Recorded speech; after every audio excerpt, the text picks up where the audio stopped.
Paano laban sa laman ang espiritu? Galatia 5:17.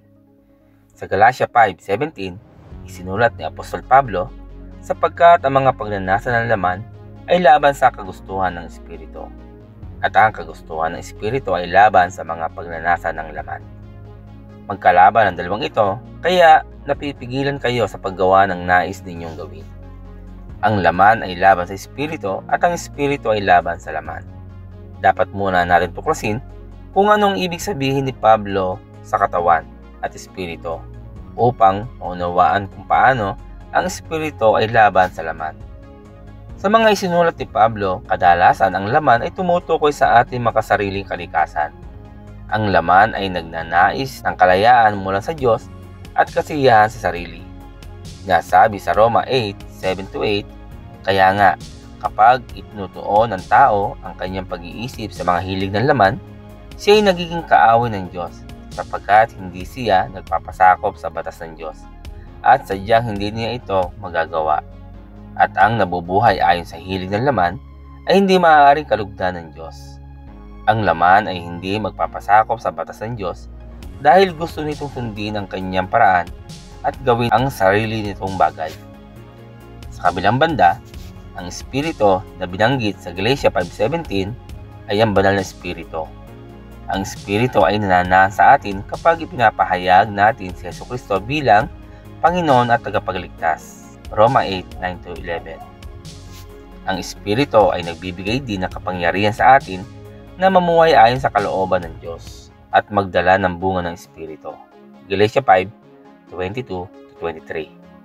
Kapag nagpapasakop tayo sa espiritu sa halip na laman, nagbubunga tayo ng bunga ng pag-ibig, kagalakan, kapayapaan, pagtitiyaga, kabaitan, kabutihan, katapatan, kahinahunan at pagpipigil sa sarili. Sa Galatia 5:17, pinaliwanag ni Pablo na ang laman at espiritu ay magkasalungat sa isa't isa. Ang laman ay may mga pagnanasa, at ang espiritu ay may kanyang mga pagnanasa. Lumilikha ito ng panloob na pakikibaka para sa bawat mananampalataya. Kapasakop ba tayo sa laman o sa espiritu? Ang pagpapasakop sa laman ay humihila sa atin patungo sa kasalanan at pagsuway. Ngunit ang pagpapasakop sa espiritu ay humihila sa atin tungo sa katwiran at pagsunod. Ang espiritu ay laban sa laman dahil tinututulan ng Espiritu Santo ang ating makasalanang pagnanasa. Hinihila tayo ng laman tungo sa pakikiapid, kahalayan at kalasuan, pagsamba sa mga Diyos-Diyosan, pangkukulam, pagkapot, pag-aaway-away, pagsiselos, pagkakagalit at kasakiman, pagkakampi-kampi at pagkakabahabahagi, pagkainggit, pagpatay, paglalasing, walang habas na pagsasaya at iba pang katulad nito. Galatia 5:19-21. Hinihila tayo ng espiritu tungo sa mga bagay na karapat-dapat at kapuri-puri. Mga bagay na ito, marangal, matuwid, malinis, kaibig-ibig at kagalang-galang. Filipos 4:8. Gaya ng alam mismo ni Pablo, ang labanan sa pagitan ng laman at espiritu ay maaaring nakakabigo. Ipinagtapat niya, alam kong walang mabuting bagay na naninirahan sa aking katawang makalaman.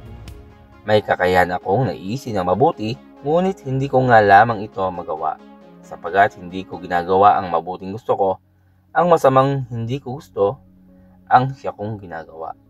Roma 7:18-19. Alam ng bawat mananampalataya ang pakikibaka ng pagnanais na gawin ng tama, ngunit patuloy na gumagawa ng masama. Kaya naman, hinihimok tayo ni Pablo na mamuhay ayon sa espiritu. Galatia 5:25. Dapat natin labanan ang kasalanan at sumuko sa espiritu.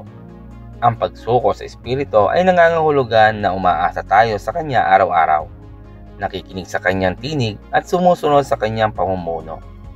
Sa paggawa nito, maaari natin madaig ang mga pagnanasa ng laman. Sinasabi ko sa inyo, mamuhay kayo ayon sa espiritu at hindi ninyo pagbibigyan ang mga pagnanasa ng laman. Galatia 5:16. Ipinapaliwanag ng Galatia 5:17 ang labanan sa pagitan ng laman at ng espiritu. Ang labanan sa pagitan ng laman at ng espiritu ay magpapatuloy hanggang sa pagbabalik ni Jesus. Ngunit, hindi tayo mawawalan ng pag-asa dahil tutulungan tayo ng espiritu na alisin ang mga pagnanasa ng laman.